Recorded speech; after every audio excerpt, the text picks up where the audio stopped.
Welcome to মুনমুনের classroom. Your success is our success. আজ আমরা করছি ক্লাস 12 এর রাসায়নিক গতিবিদ্যার প্রথম পর্ব। প্রথম কোশ্চেনটা পাবে 196 পৃষ্ঠা, 196-97, তারপরে আসবে এক এক করে। ছদ্ম প্রথমক্রম বিক্রিয়া কাকে বলে? উদাহরণ দাও। দ্রবণে সংগঠিত এমন কিছু রাসায়নিক বিক্রিয়া আছে যেগুলিতে একাধিক বিক্রিয়ক পদার্থ অংশগ্রহণ করে, অথচ বিক্রিয়ার এইরূপ বিক্রিয়ার হার কেবলমাত্র একটি বিক্রিয়কের গাঢ়ত্বের উপর নির্ভরশীল হয় এবং উক্ত বিক্রিয়কের সাপেক্ষে বিক্রিয়াটি প্রথম ক্রমের হয়ে থাকে।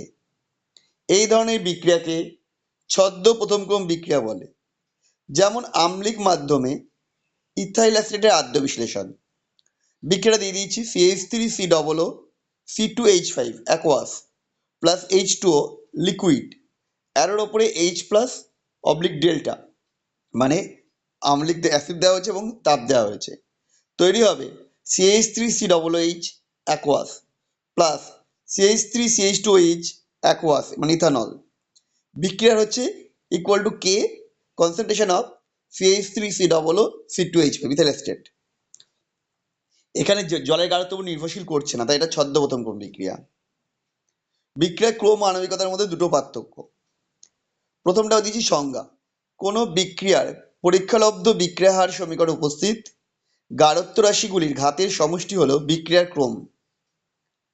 কোনো বিক্রিয়ায় সর্বনিম্ন যতগুলি অণু, পরমাণু, মুক্তমূলক বা আয়ন অংশগ্রহণ করে তাকে ওই বিক্রিয়াজাত অংশগ্রহণ করে বিক্রিয়াজাত পদার্থ উৎপন্ন করে তাকে উক্ত বিক্রিয়ার আণবিকতা বলে।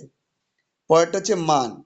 বিক্রিয়াক্রমের মান পূর্ণ সংখ্যা, শূন্য, ভগ্নাংশ হতে পারে, কিন্তু আণবিকতা কেবল পূর্ণ সংখ্যাই হবে, শূন্য বা ভগ্নাংশ কখনোই হতে পারে না।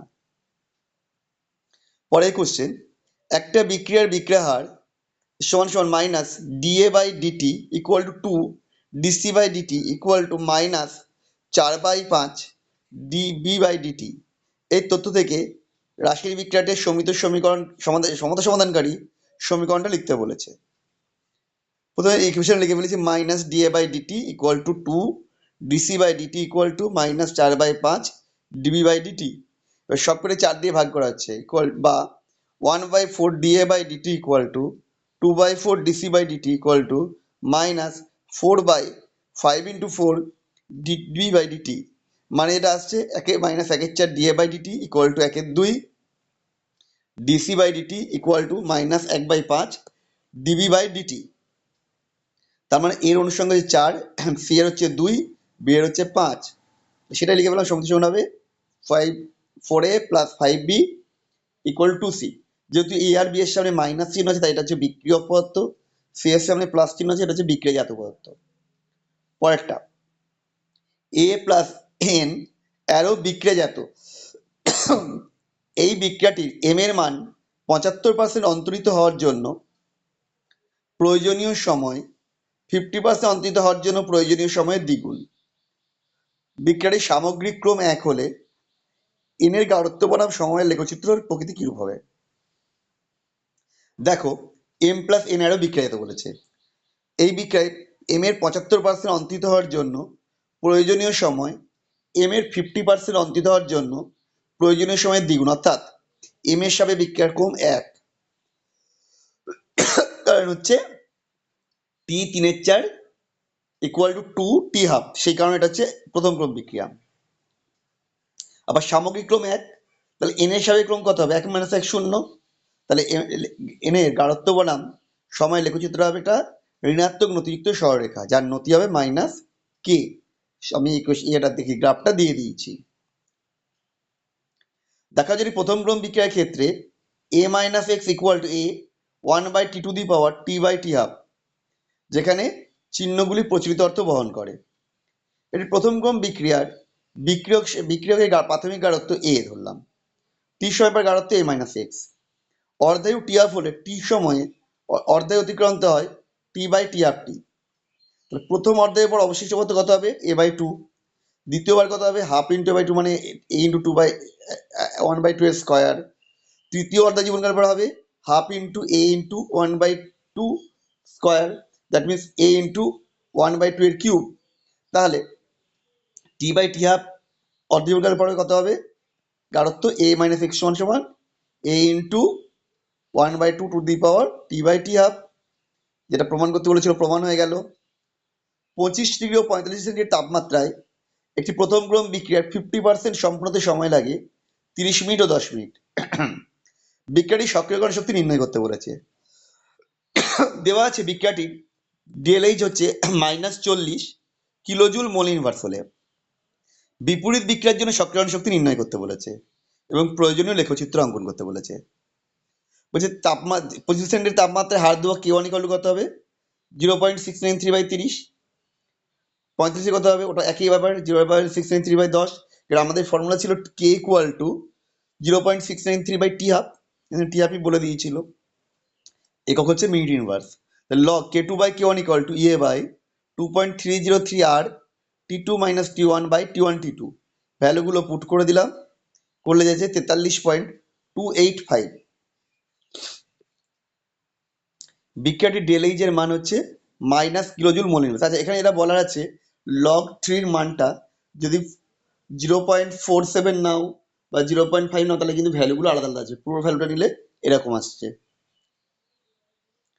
আচ্ছা, 40 হলে বিপরীত বিক্রিয়ার জন্য কত হবে?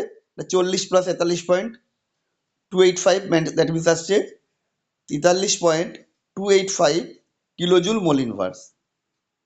এর জন্য গ্রাফটা আমরা দেখিয়ে দিয়েছি, প্রয়োজনীয় গ্রাফটা। আর্নিয়ার সমীকরণে লগ কে বনাম 1/2 লেখচিত্র অঙ্কন করতে বলেছে। এটা হবে ঋণাত্মক নতিযুক্ত সরলরেখা, যেখানে তার নতি হচ্ছে -EA/R। 97 পৃষ্ঠার কোশ্চেন, বিক্রিয়ার ক্রম বলতে কি বোঝায়?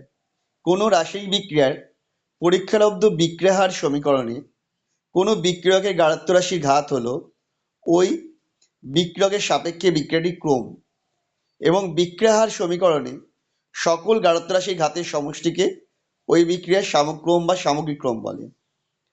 বলছে প্রথম ক্রম বিক্রিয়া শূন্য হলে, ক্রম শূন্য, তাহলে আণবিকতা কি শূন্য হবে? না, আণবিকতা কখনোই শূন্য হতে পারবে না।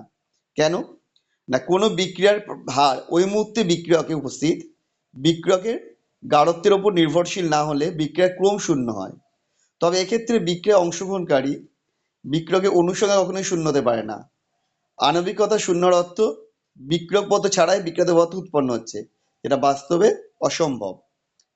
পরের কোশ্চেন, প্রথম ক্রম বিক্রিয়া সম্পূর্ণ হতে অসীম সময়ের প্রয়োজন হয়, এটা ব্যাখ্যা করতে বলেছে। প্রথম ক্রম বিক্রিয়ার সমাকলিত বিক্রিয়ার সমীকরণ কি? না T equal to 1/K ln A0/A। তাহলে A ইকুয়াল টু কত হবে? A0 ইন্টু e⁻ KT, এক নম্বর সমীকরণ। যেখানে A এবং A0 হলো, A0 এবং A হলো বিক্রিয়ার শুরুতে এবং T সময় পরে বিক্রিয়কের গাঢ়ত্ব। তাহলে বিক্রিয়া যখন শূন্য হবে, যখন একটা বিক্রিয়া সম্পূর্ণ হবে, তখন বিক্রিয়কের গাঢ়ত্ব কত হবে? গাঢ়ত্বের মান অর্থাৎ এর মান হবে 0। সেটা যদি বসিয়ে দিই, কি আসছে? 0 equal to A0 into e⁻KT বা e⁻KT ইকুয়াল টু 0, যখন, কারণ যেহেতু A0 কনসেন্ট্রেশন অফ A0 প্রাথমিক গাঢ়ত্ব তখন শূন্য হতে পারে না। তাহলে e⁻KT ইকুয়াল টু 0 কখন হবে? যখন T ইকুয়াল টু ইনফিনিটি হয়, অর্থাৎ প্রথম ক্রম বিক্রিয়া সম্পূর্ণ হতে অসীম সময়ের প্রয়োজন। আমাদের ভিডিওটা তোমাদের কেমন লাগলো অবশ্যই কমেন্ট করে জানিও। আবার দেখা হবে নেক্সট ভিডিওতে।